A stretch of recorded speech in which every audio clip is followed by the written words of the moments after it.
everybody and welcome back to the Donkey Kong Marathon. Last time we talked about Donkey Kong Country 1, now we're moving on to the sequel, Donkey Kong Country 2 Diddy's Conquest, often mistaken as Diddy Kong's Quest. Now just to let you know, I do have the Super Nintendo copy, but just for convenience sake, I'm going to be playing the Nintendo Switch Online version. So let's dive right in. The original Donkey Kong Country was a massive success, so it was obvious that Nintendo and Rare wanted to strike where the iron was hot. A bit too soon if you ask me, but whatever. Development for a sequel started immediately right after the original was released. Rare took into consideration that the original Donkey Kong Country was considered a little too simple for some gamers, so they decided to ramp up the challenge this time around. So the story is pretty simple. Taking place sometime after the original game, Rool wanted revenge on Donkey Kong for humiliating him. So him and his Kremling Krew decide to kidnap the lovable tie-wearing ape and leaves a note behind for the Kong family. Diddy reads the note and him and his girlfriend Dixie Kong set out to get DK back. So you won't be finding Donkey in any DK barrels this time. Nope, Diddy's the star of this game. Diddy plays as the same before, so we're just gonna go ahead and talk about Dixie. This girl's hair gives her so much use. With the power of her ponytail, she can spin herself like a helicopter in the air, allowing her to glide and ascend. This move allows her to bypass many enemies and obstacles and is extremely useful for reaching faraway platforms. Also great for using collectibles, especially ones over pits. She can carry certain objects over her head with her ponytail, and depending on the enemy placement above her, jumping under them makes it easy to kill them, compared to Diddy, who has to throw them at enemies above and then has to retrieve the object. However, she is slower than her boyfriend, so this allows Diddy's speedy acrobatics to shine if you enjoy fast-paced movement. Many players back then enjoyed playing as Diddy over his uncle, so it makes sense why he became the main star in this game. But I could also say the same for Dixie here.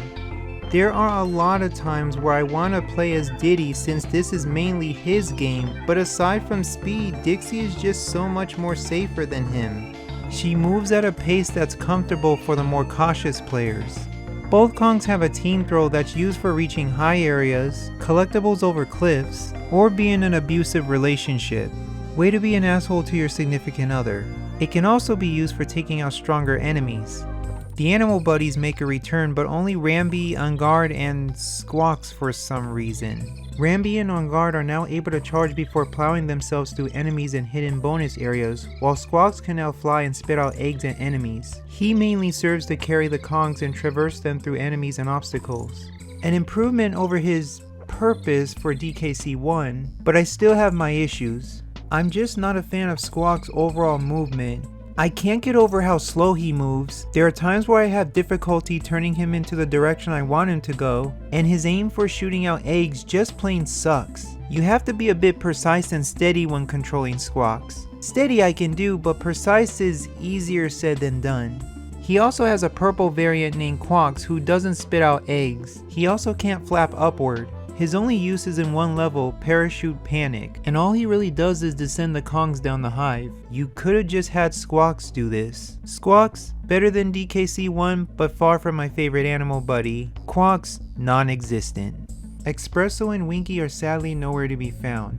Instead, we have brand new animal sidekicks. Taking over Squawks' lighting service is Glimmer. Clapper the Seal cools off lava and freezes water into ice. Rattly the Snake taking place of Winky, who looks to be incarcerated in Cranky's museum for some reason, and is able to make high jumps similar to our previous reptile buddy. He also has a super jump where if you hold the jump button down for a little bit, he charges himself before the player releases the button, launching himself into higher areas, whether it be bonus barrels or spots the Kongs can't reach themselves. And he can hop off enemies, which is very useful for getting across pits. However, due to his tall height, his hitbox can leave him easily vulnerable to get striked. And last but not least, there's Squitter the Spider. Squitter can spit out webs to create platforms to get across to the level. With the directional pad, you can also aim your webs on where they should go. Whether it be creating upper platforms or shooting webs at enemies, platforming in Donkey Kong Country games never feels more safer than having Squitters by your side. The only setback is that you can't jump on top of enemies, which you'd think wearing shoes would allow him to do this, but unfortunately that was a design missed opportunity.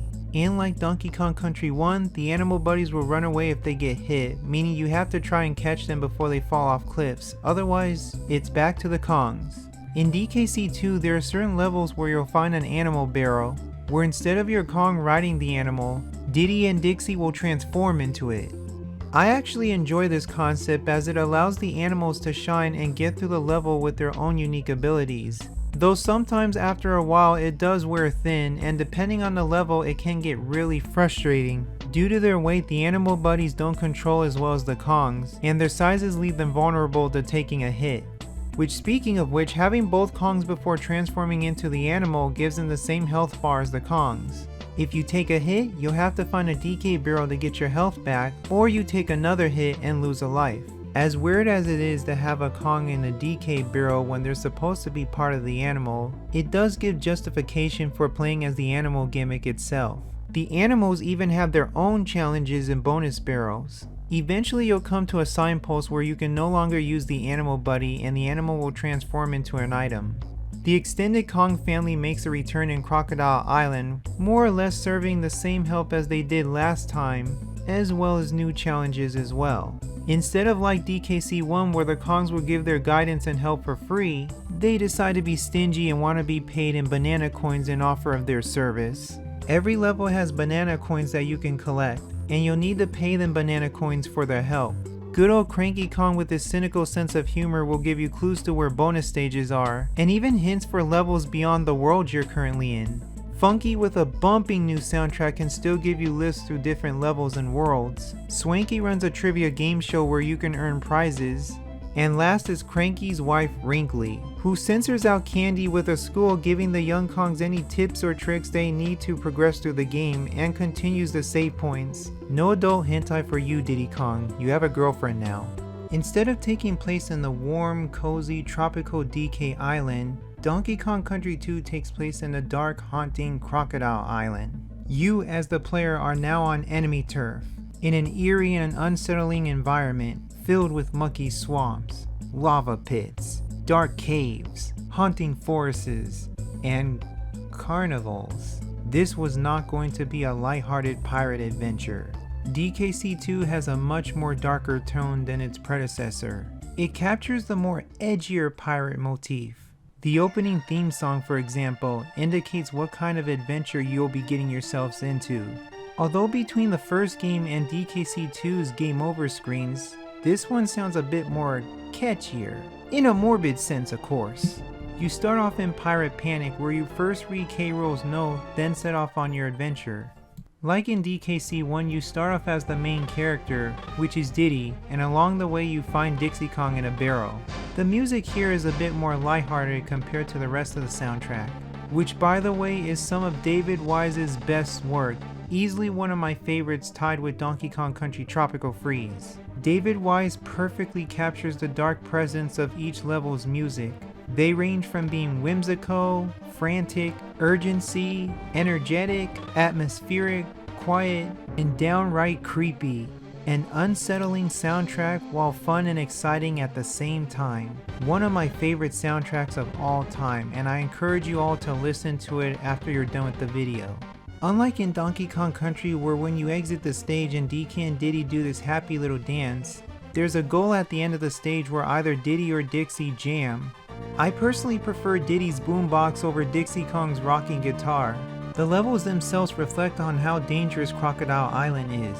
Swimming through sunken ships, crossing through lava pits, even with hot air balloons, swamps, beehives, roller coasters, roller coaster races, roller coasters with ghosts. Whereas DKC 1's levels you go from point A to point B, DKC 2 has stages where you'll be going vertical and horizontal.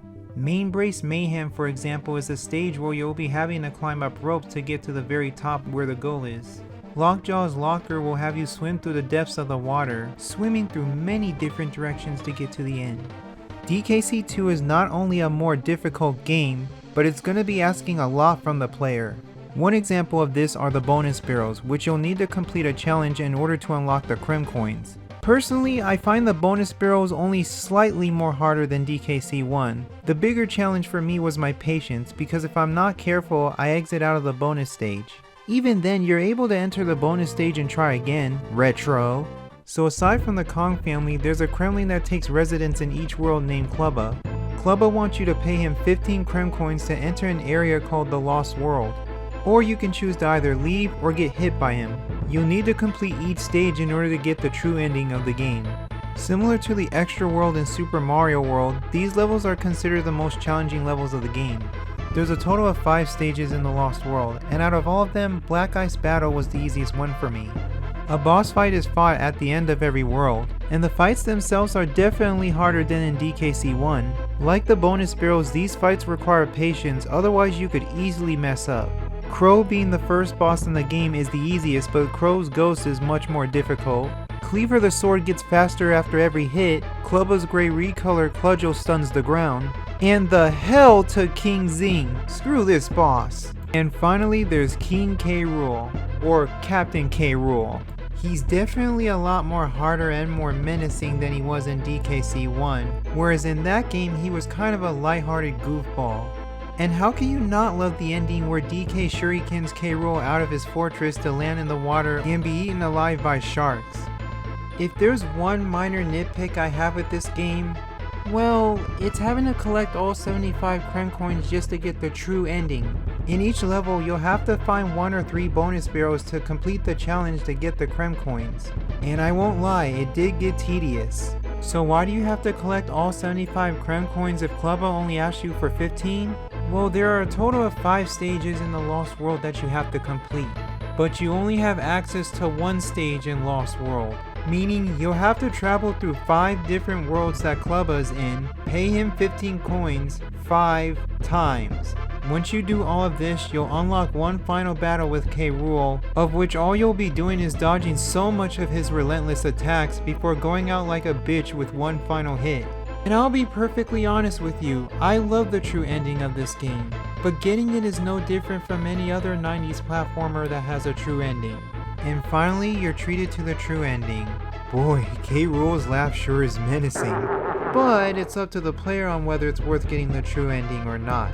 I could never answer the question what is my favorite video game of all time is, but I can definitely say that Donkey Kong Country 2 Diddy's Kong Quest is definitely one of the ones I would put on my list. There's a lot of video games from the 8-bit and 16-bit era that are hard to play in 2023.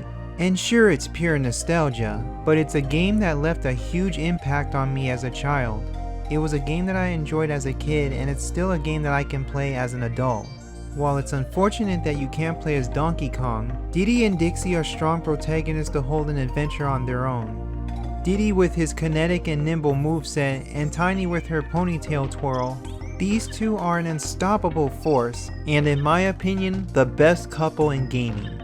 With a higher difficulty, an outstanding soundtrack, a bigger emphasis on bonus stages and collectibles, an extra world, a true ending, I'd give this game a mwah, chef's kiss.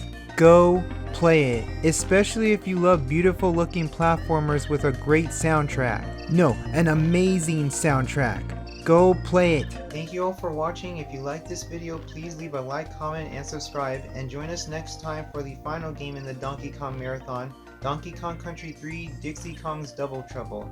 Thank you all for watching, and I will see you guys later.